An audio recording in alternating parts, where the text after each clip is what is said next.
The Duke called her insignificant, until the whole ballroom asked her to waltz. Its pale glow spilled across cobblestone streets, winding through the city like silver threads, leading to the grand palace at the heart of the kingdom. Tonight, the palace would shine brighter than the snow. Every candle, every chandelier, every gilded mirror in the vast ballroom had been polished to perfection. Nobles and dignitaries from across the realm would gather under its vaulted ceilings, a glittering sea of silk and satin, of whispered secrets and ambitious eyes. Seraphine moved quietly through the outer corridors, her steps soft against the cold marble. She wore a gown of muted gray, simple yet elegant, chosen so that she might go unnoticed. That was her usual place in the world, unnoticed, unremarkable, insignificant. At least that was what the Duke had said the last time they met. She shivered slightly at the memory, though she told herself she would not care tonight. Her reflection in the hallway mirror startled her. Pale cheeks, dark hair falling in loose waves over her shoulders, eyes the color of winter storms. She hardly recognized herself, and yet she knew that tonight might be different. There was a strange electricity in the air, as though the palace itself held its breath, waiting for something to unfold. "Seraphine," called a servant softly, "the ballroom is ready. The guests are arriving." She nodded, gripping the folds of her gown. The doors opened into the main hall, and the sight stole her breath. Crystal chandeliers hung like frozen stars, their light fracturing into rainbows on the polished marble floor. Nobles laughed, whispered, and floated across the room in practiced dances. Music swirled through the air, a delicate melody that seemed to stir something in her chest. And there he was, Duke Alaric. He stood near the center, tall, commanding, and impossible to ignore. His dark hair framed a face that seemed sculpted from shadow, sharp angles softened only by the curve of his lips. He was watching, as always, the room, the people, the power, as if nothing escaped him. Seraphine felt the familiar knot of unease tighten in her stomach. The last time she had dared speak to him, he had called her insignificant. Tonight, she told herself, she would not let the memory define her. A hush fell over the guests as the king appeared at the top of the grand staircase, his cloak a wave of deep purple. He raised a hand, and the orchestra began a stately rhythm, the perfect signal for the evening's first dance. Couples formed circles, and the ballroom came alive with movement.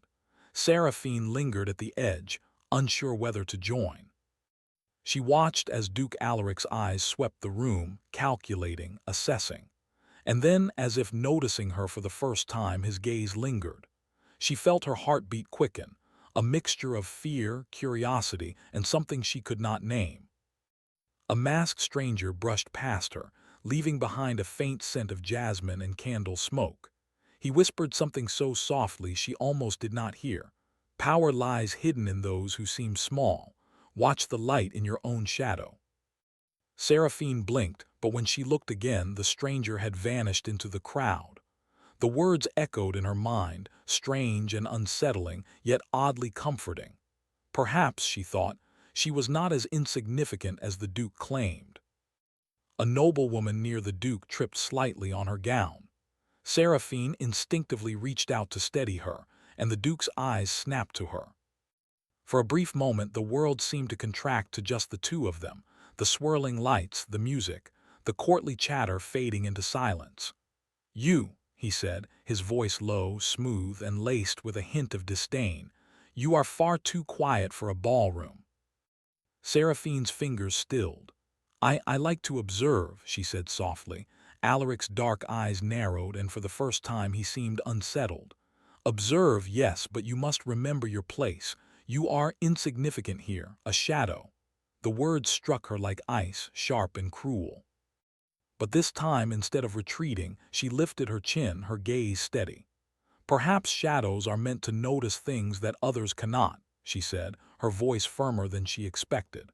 A flicker of something crossed his face, intrigue, annoyance, a trace of admiration. He turned away abruptly, dismissing her words, Yet Seraphine felt a small, unexplainable victory bloom inside her. The music shifted to a slower, more intimate tune. Couples glided across the floor, and whispers of flirtation and longing filled the air. Seraphine stepped back to let others pass, her thoughts tangled with the stranger's words and the Duke's impossible gaze. It was then that she noticed something strange. Her reflection in one of the tall, gilded mirrors along the wall seemed different. The light bent around her, subtle and shimmering as if acknowledging her presence, her worth. Her pulse quickened. Could it be possible? Could she truly carry a power unseen, waiting for this moment? The ballroom doors opened again and more guests streamed in. Among them she glimpsed the masked stranger once more. His eyes met hers, sharp and knowing, and he nodded slightly before disappearing again. Seraphine felt a shiver run down her spine. The charm he left behind at her side earlier glimmered faintly. She had tucked it into her pocket without thought, but now it pulsed with warmth, almost as if alive. The Duke, meanwhile, was watching her with a new intensity. He did not approach her, did not speak, but the way his dark eyes followed her, every move was impossible to ignore. Seraphine felt a curious mixture of fear and exhilaration. Perhaps she was not merely a shadow after all. Perhaps tonight something might change. A servant brought a silver tray with glasses of spiced wine. Seraphine accepted one, her fingers brushing the cool metal. She lifted it, inhaling the aroma, trying to steady the storm of thoughts racing in her mind. Around her, the court laughed, whispered, and danced, unaware of the silent tension building between her and the Duke. Suddenly, the Duke moved toward the center of the room, and the crowd parted instinctively. He raised a hand, signaling the start of a formal dance. Eyes turned toward him, admiration and fear mingling in every glance. Seraphine felt herself drawn forward, as though the floor itself pulled her toward the swirl of silk and candlelight. As the dance began, Seraphine's gaze met the Duke's. This time there was no dismissal, no condescension. There was only the unspoken acknowledgement of a challenge, a spark between them that neither could deny. Her heart pounded as she realized that the evening, which had begun in shadow and self-doubt, might yet hold a moment of recognition, perhaps even of power. Yet just as hope blossomed, a sudden chill swept the room. Candles flickered, shadows danced unnaturally along the walls, and a hush fell over the guests. The masked stranger appeared briefly at the edge of the crowd, his presence like a ripple in water, warning of things unseen. Seraphine's charm pulsed brightly against her chest, warm and insistent. Her hand instinctively went to her pocket, clutching the charm. A whisper barely audible reached her ears. "Tonight begins the path you cannot yet see. The eyes of fate are upon you." The Duke's gaze darkened, sharp and unreadable. Something in him shifted, an unspoken understanding, a warning perhaps, or an acknowledgement that the quiet girl he had dismissed might yet hold the power to change everything. The music swelled once more and the guests resumed their dances, yet Seraphine felt a subtle transformation within herself. No longer invisible, no longer insignificant. She walked toward the center of the ballroom, her head held high, the charm warm against her heart. The Duke followed her with his eyes, a mixture of curiosity and something unspoken lingering in the depths of his gaze. And somewhere in the crowd, the masked stranger vanished once more, leaving behind the faint scent of jasmine and the echo of a secret. That the night was only the beginning, and the shadows of Urindor had begun to stir in her favor. Seraphine's first step onto the ballroom floor was small, almost hesitant, yet it carried the weight of something far greater than herself. The music swirled around her, the candlelight danced across her face, and for the first time she felt the stirrings of power, courage, and destiny. As the Duke watched, his expression unreadable, she understood one undeniable truth. Nothing in the kingdom, not even a duke's cruel words, could make her truly insignificant. And so, the first night of winter, in the heart of Urindor's glittering palace, Seraphine's story began, not with grand gestures, but with a quiet defiance that would not be ignored. The morning after the grand ball, Seraphine awoke to the pale light of winter filtering through her chamber window. The palace seemed quieter now, almost hollow, as if the previous night's music and laughter had been nothing more than a dream. Yet the memory lingered like a gentle echo.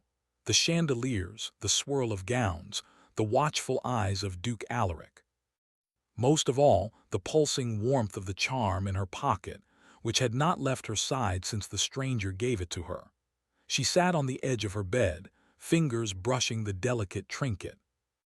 The glow was faint, almost imperceptible, yet she could feel it against her palm like a tiny heartbeat, and with it came a strange clarity, a sense that the world held more than the eyes could see. Her reflection in the glass seemed sharper, more aware. Something had shifted. She could sense it, though she did not yet understand what it meant. Later that day, Seraphine ventured into the palace gardens. The snow had begun to melt, leaving trails of crystal water glinting in the morning sun. She walked among the bare trees, her mind turning over the words of the masked stranger. Power lies hidden in those who seem small. Watch the light in your own shadow. Her hand brushed against a frozen branch, and she felt a subtle warmth radiate from her charm. The snow beneath her feet seemed to sparkle as though acknowledging her presence. Seraphine's pulse quickened. Could it be that she truly carried some kind of power, hidden, dormant, waiting for her? She did not have to wait long to find out. A soft rustle of robes made her turn, and there, standing between the pale trunks of the trees, was a figure she had not expected to see. Duke Alaric. He moved with the ease of someone who belonged to the palace as much as the walls themselves. He stopped a few feet away, his eyes dark and unreadable, studying her. "Seraphine," he said, his voice low and even, "I did not expect to find you wandering the gardens alone." She lifted her chin, refusing to show the tremor that ran through her. "And I did not expect to see you here either, Duke. The snow is colder than the ballroom." A faint smirk touched his lips, though it did not reach his eyes. "You are braver than I thought, or perhaps foolish." Seraphine's fingers tightened around the charm in her pocket. She did not know why, but she felt a strange courage in its warmth. "Perhaps I am neither. Perhaps I am simply aware that there is more to the world than dancing in a ballroom and waiting to be noticed." Alaric's gaze flickered, almost imperceptibly, and for a moment the stern mask he always wore slipped. "And what is it that you believe lies beyond observation?" he asked, his tone sharper now, probing. Seraphine hesitated, then decided to speak the truth. "I do not know yet. But I can feel it, something waiting, something I cannot yet see, but it is there, and I think it has something to do with this." She touched the charm gently, feeling its quiet pulse. The Duke's eyes darkened further. For a moment he seemed more shadow than man, a storm contained behind calm waters. "Do you understand what you hold?" he asked, his voice lower, more urgent. "No," she admitted, "but I intend to learn." A silence fell between them, thick and tense, yet not hostile. The wind rustled the bare branches, and the distant palace bells rang the hour. When he finally spoke, it was almost a whisper. "Be careful. Some powers are not meant for the unprepared." Seraphine met his gaze, unflinching. "And some dangers are not meant to be avoided." Alaric's expression hardened, but there was a trace of something else. Respect, perhaps, or a grudging acknowledgement of her bravery. He stepped back, leaving her to the snow and the sunlight. But even as he walked away, she felt the weight of his gaze linger, an invisible tether connecting them in ways she could not yet understand. The day passed slowly, with whispers and rumors from the court reaching her ears. The nobles had noticed her during the ball. They whispered about the quiet girl who had drawn the Duke's attention, who had carried herself with a subtle dignity that commanded notice despite her supposed insignificance. Seraphine could hear the awe in their voices, but she pushed it aside. It was not the approval of others she sought, it was understanding herself. That night, the palace corridors felt colder than before. The glow of the charm against her skin was stronger now, and shadows seemed to shift with a life of their own. Seraphine's steps faltered as she felt the air thicken. From the corner of her eye she glimpsed movement, shapes slipping through the darkness like whispers. A voice, soft and echoing, reached her ears. "Your power awakens, child of shadows. The Duke, he is bound as you are, but in chains of his own making." Seraphine spun, but the corridor was empty. Only the charm pulsed in her hand, warm and insistent. She swallowed, heart pounding.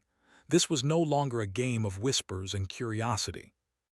This was a world that demanded courage, that tested every choice.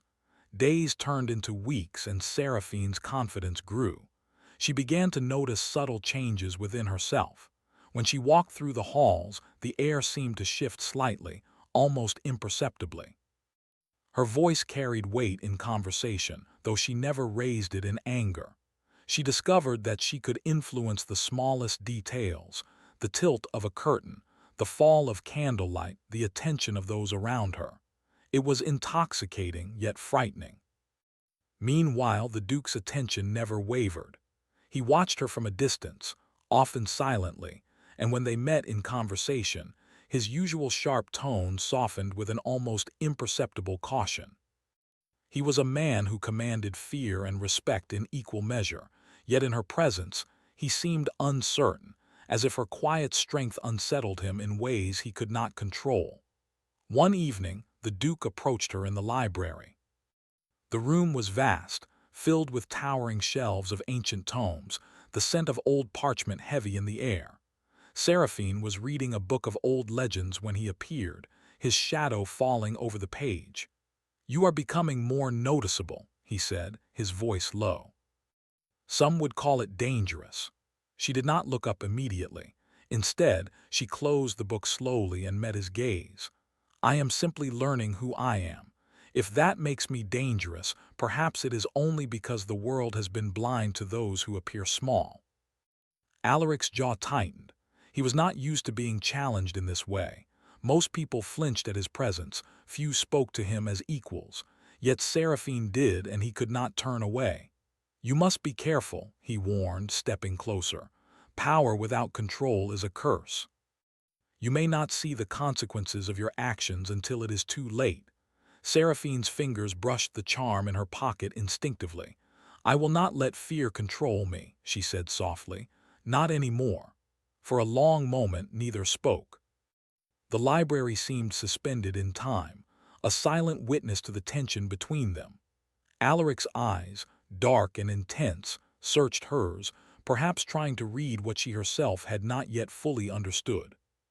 Finally he spoke, almost a whisper, as though sharing a secret meant for no one else. "If you continue on this path, you will discover things about yourself, and about me that may change everything." Seraphine's heart quickened. "I am ready to learn," she replied, though a part of her feared what that might mean. That night the charm pulsed brighter than ever, and the shadows in her room shifted in ways that felt almost alive. She touched it, and a whisper curled around her mind, gentle and urgent. "The Duke's heart is bound. Break the shadow and the path will open. Fail and the darkness will claim both." Her breath caught. The words were not entirely clear, yet their meaning pressed against her soul. The Duke, for all his strength and command, was trapped in ways she could not yet see. And somehow, she knew, their fates were entwined, whether she wanted them to be or not. The following morning, Seraphine returned to the gardens, the charm warm against her palm. Snow still lingered in the shaded corners, but the sunlight was stronger, scattering light across the frozen ground. The palace seemed less imposing now, less like a cage and more like a place of possibility. And there, across the garden, she saw him again, the Duke. He stood silent, watching her with that same unreadable intensity. For a long moment, they simply looked at each other, neither speaking, both aware of the unspoken truths lingering between them. Finally, he stepped forward. "Tomorrow," he said, his voice firm but quieter than usual, "you will dance again, in the grand masquerade. But be warned, some will try to stop you from taking your place." Seraphine's lips curved into a faint smile. Then I shall not falter. Alaric studied her a moment longer, then turned and disappeared into the shadows of the palace. Seraphine remained where she was, hand resting on the charm, feeling its steady pulse. The world was shifting, secrets were stirring, and she was beginning to understand the first threads of her own power.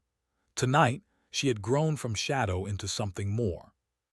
And tomorrow, the dance of destiny would begin. The grand masquerade was unlike anything Seraphine had ever seen. The palace had been transformed into a forest of lights and mirrors, the chandeliers sparkling like frozen stars, and every wall draped in velvet and gold. The scent of candle wax mixed with exotic flowers, and the faint hum of music filled every corner, weaving through laughter, whispers, and the soft shuffle of silk against marble. Seraphine stood at the entrance of the ballroom, her heart pounding with anticipation and fear. Her gown shimmered faintly under the candlelight, silver threads catching the glow like starlight. The charm in her pocket pulsed warmly, as though urging her forward. She drew a deep breath. Tonight was not about being unnoticed. Tonight she would step into the center of a world that had once dismissed her as insignificant. From the edge of the crowd she saw Duke Alaric. He was dressed in black and silver, his mask concealing most of his face, yet his eyes, dark, intense, unyielding, were fixed on her. There was a tension in the way he stood, a mixture of caution and fascination. The air seemed to hum between them, charged with unspoken words and restrained desire. As Seraphine moved into the ballroom, whispers spread like wildfire. Nobles turned to watch, eyes widening as the quiet girl who had been dismissed suddenly commanded attention. Even the most powerful families murmured her name, questioning who she was and what had changed. And yet, she did not falter. Every step she took was deliberate, graceful, and confident. The shadows that once clung to her seemed to recede, replaced by a soft light that belonged entirely to her. The orchestra shifted to a slow, stately waltz. Couples formed circles, gliding across the floor in perfect harmony. Seraphine hesitated for a moment, then stepped forward. She was aware of every gaze, every whispered comment, yet she focused only on the rhythm of the music and the warmth of the charm in her pocket. Then, as if the ballroom itself held its breath, all eyes turned toward her. One by one, the guests began to bow or nod, extending invitations to dance. It was subtle at first, but soon, the entire ballroom seemed to call to her, asking her to join. Seraphine felt a surge of power, but also uncertainty. She could feel the pull of the charm, the strange energy that seemed to flow from it into her. It was as if the palace itself recognized her presence, acknowledging the truth the Duke had so carelessly ignored. She was no longer insignificant. The Duke stepped forward then, his expression unreadable. He offered his hand, a gesture of command and curiosity intertwined. Seraphine hesitated, then placed her hand in his. The moment their fingers touched, a current of warmth passed through her, and she felt the subtle shift in power between them. He was strong, commanding, but there was something fragile beneath his surface, a vulnerability that only she seemed able to sense. They moved onto the floor together, and for a moment the rest of the ballroom faded. The music swirled around them, a delicate, intimate melody. The Duke's grip was firm but careful, his eyes never leaving hers. Seraphine felt her pulse quicken, a mixture of fear, exhilaration, and something she could not name. "You have changed," Alaric said softly, his voice barely audible over the music. "I have," she replied, her gaze steady. "And I am not done yet." His lips curved slightly, almost imperceptibly, and for a moment the mask of the Duke, the unyielding, untouchable man, slipped. There was admiration there, yes, but also uncertainty. He was drawn to her strength, and yet wary of it, as if he could sense the power she carried was more than mere charm or beauty. As they danced, the shadows in the room seemed to shift, curling at the edges of the light. Seraphine felt the charm pulse again, warmer now, as if warning her of something unseen. Her instincts sharpened. There was movement in the corners of the ballroom, figures slipping along the walls, silent and deliberate. She did not know who they were, but she knew instinctively that they meant danger.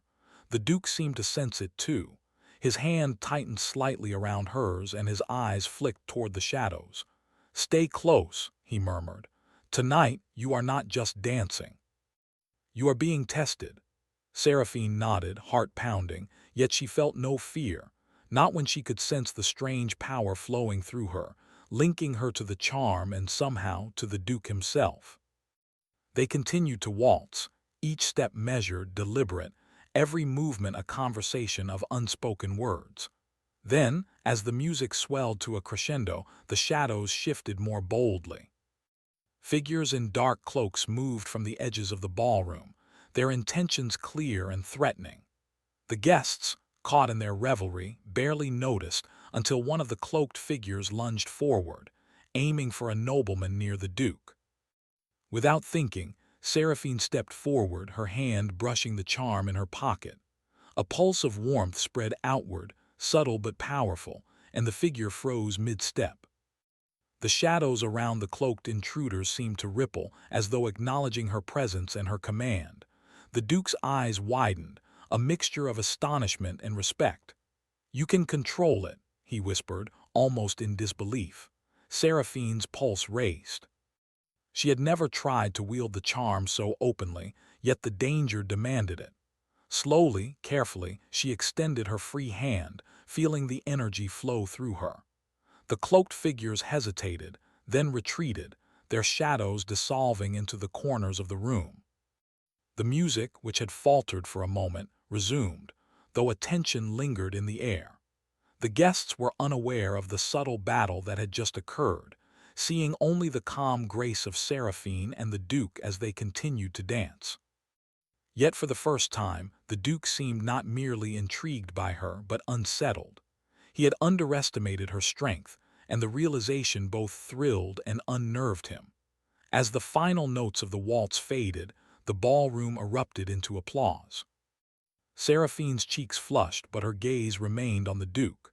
He bowed slightly, a gesture of respect, but there was more in his eyes, curiosity, admiration, and something fragile, almost hesitant. "You are far from insignificant," he said quietly, his voice carrying just for her to hear.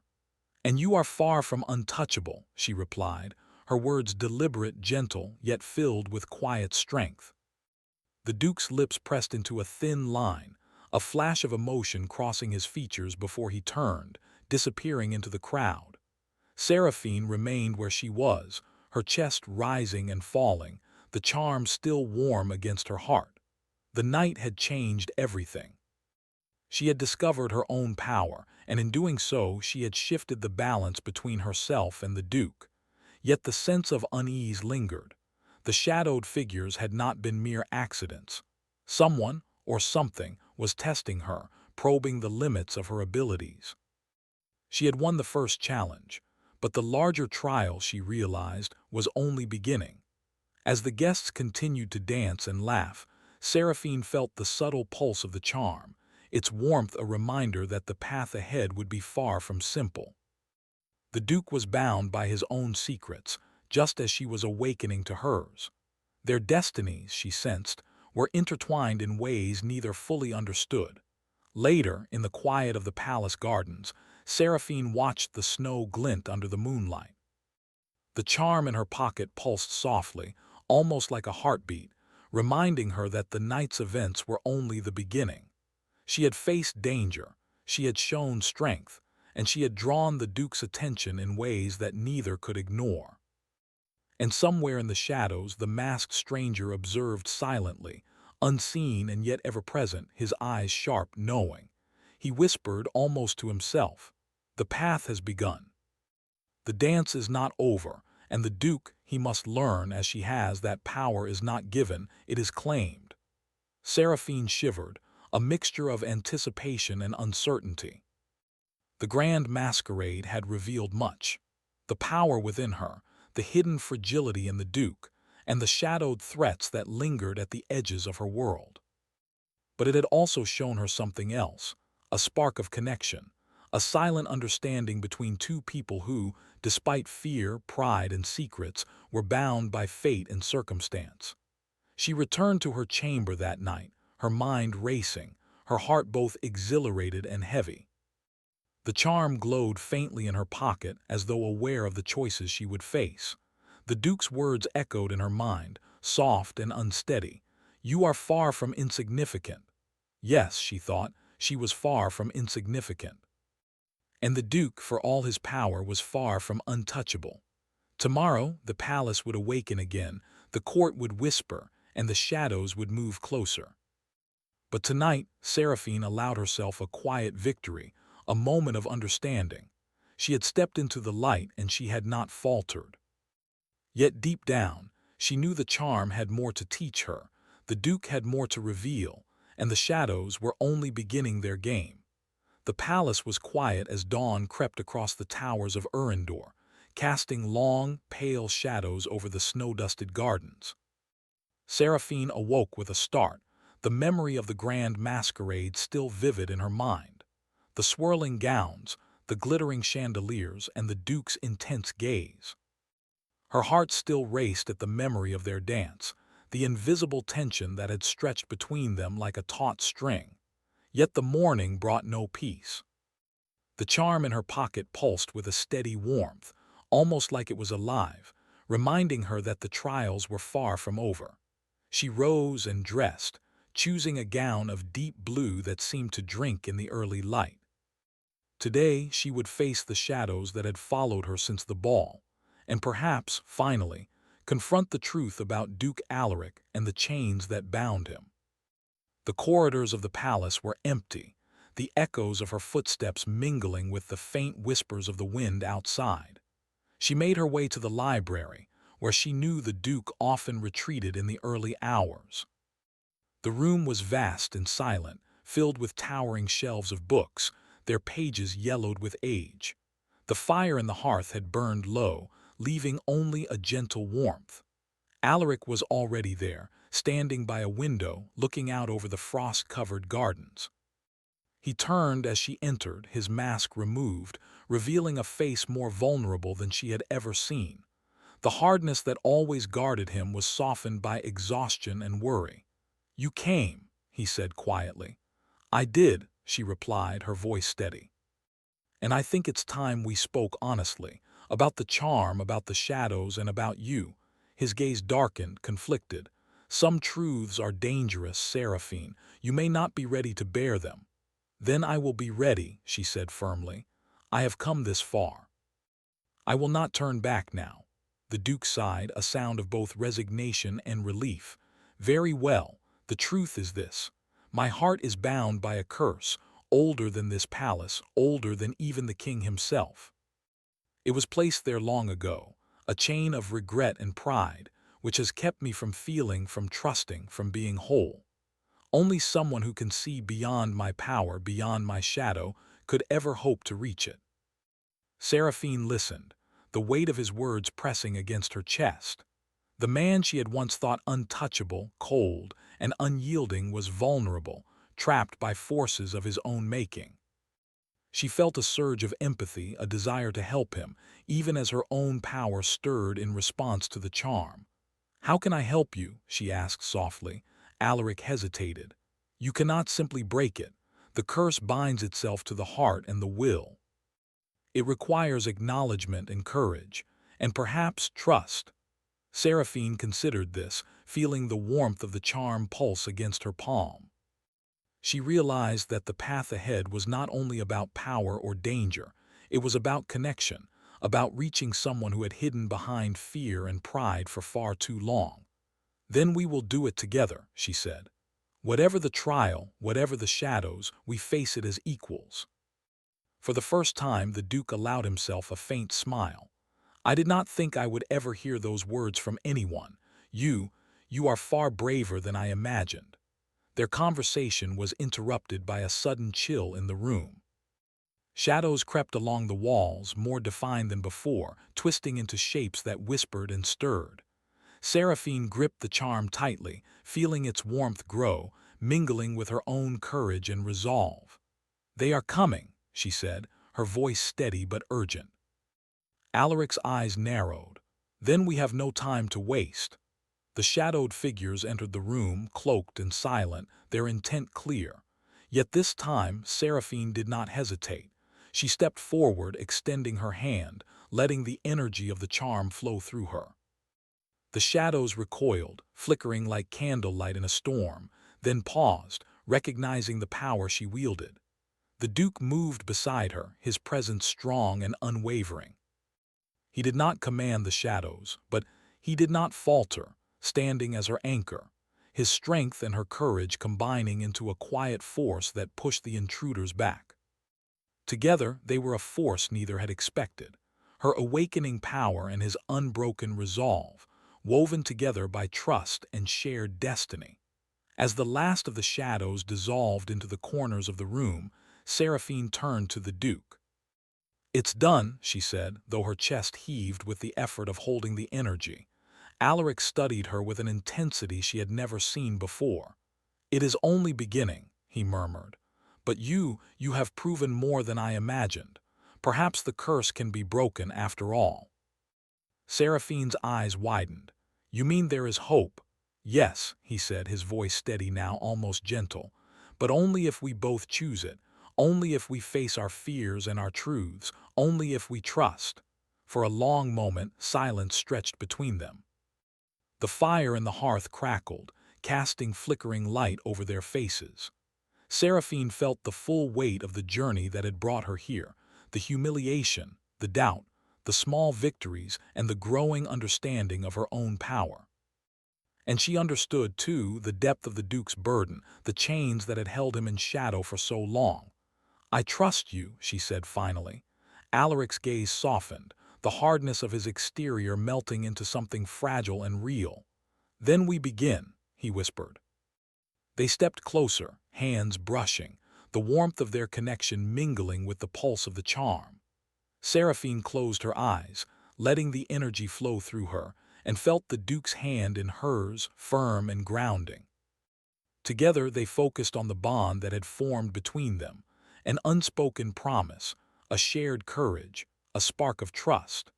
The shadows in the room flickered one last time, then vanished, leaving only light and warmth in their place. Seraphine opened her eyes, and the Duke's gaze met hers, not with command but with respect, admiration, and something deeper, something she had longed for but could scarcely name. "You have done it," he said softly. "You have not only faced the shadows, but you have reached me. My heart, it is no longer bound." Seraphine felt a quiet joy swell within her, a mixture of relief, triumph, and understanding. The curse that had held him captive was gone, and with it, a new chapter began, one not of power over each other, but of shared strength and mutual respect. Outside the palace, the first rays of sun broke through the clouds, casting light across the gardens and towers. It was as if the world itself acknowledged the change. The shadows had lifted, the cold had softened, and the kingdom seemed to breathe anew. Alaric turned to her, his expression unguarded. "You are remarkable," he said, almost in awe. "Not merely because of your power, but because of your courage, your kindness, your wisdom. I underestimated you." Seraphine smiled faintly. "And I underestimated myself," she admitted. "But no longer. I know who I am and I know what I can do." He stepped closer, the tension between them shifting from uncertainty to something quieter, deeper, and infinitely more powerful. "Then we begin together," he said, "not as Duke and shadowed girl, but as equals, as partners, as something more." Seraphine's heart lifted. For the first time she felt truly seen, not for her rank, her beauty, or her lineage, but for her courage, her spirit, and the strength she had discovered within herself. And in that moment, she knew that the journey had not been about power alone, but about transformation, connection, and the quiet, enduring truth that no one is truly insignificant. The court would see her as extraordinary, the Duke as formidable, but they both understood something deeper.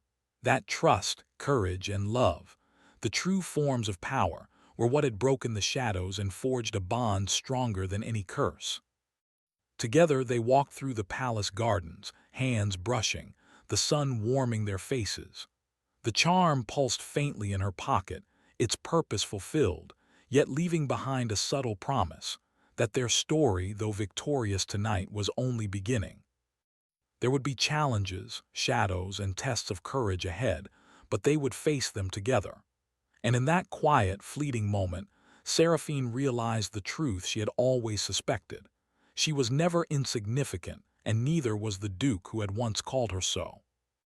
Together they were stronger, wiser, and ready to face whatever destiny had in store. As they paused at the highest terrace of the palace, overlooking the kingdom of Urindor, Alaric spoke softly. "Insignificant, you. Never again." Seraphine smiled, holding the charm lightly in her hand, letting its warmth mingle with the morning sun. "No," she said, "never again." And with that the palace seemed to exhale. The shadows gone, the light renewed, and two hearts, once bound by fear and doubt, now free to step into a future neither had dared to imagine.